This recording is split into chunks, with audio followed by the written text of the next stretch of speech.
Hey folks, JD here, and today we got the Syma Z3. It is a foldable brushed quadcopter.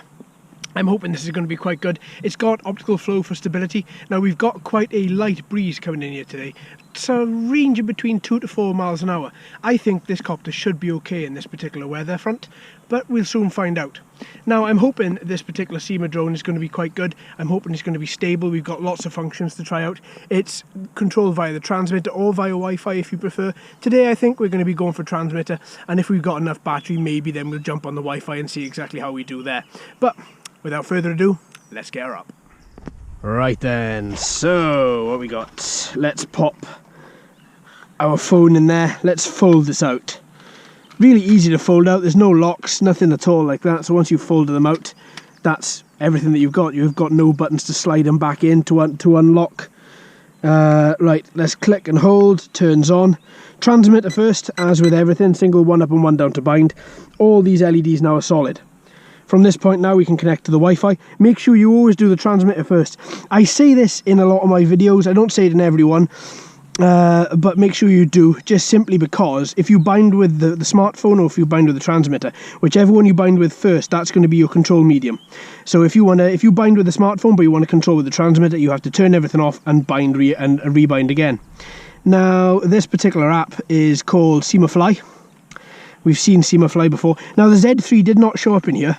I had to go to the drop down and click on Z3 because otherwise it doesn't show up. See, Z1, X8, X25, and there's no Z3. So I got to click on the drop down and go to Z3.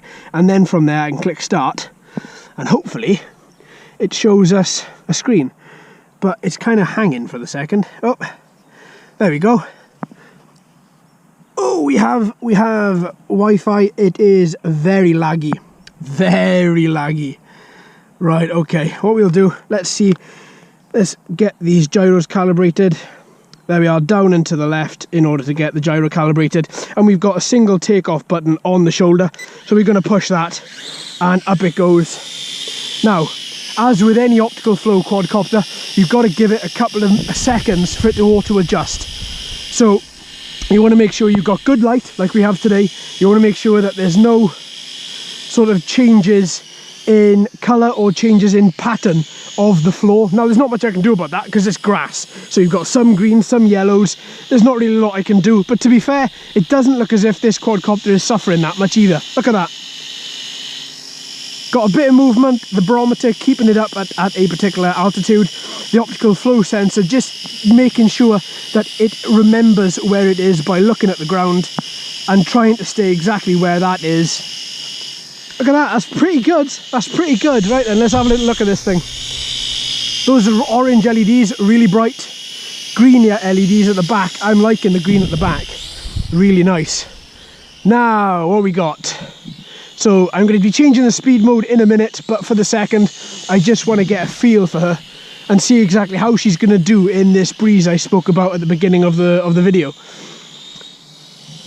Now, this camera is very laggy. It hasn't cut out yet, but it is very laggy. You're looking at maybe half a second, maybe no, quarter of a second, maybe.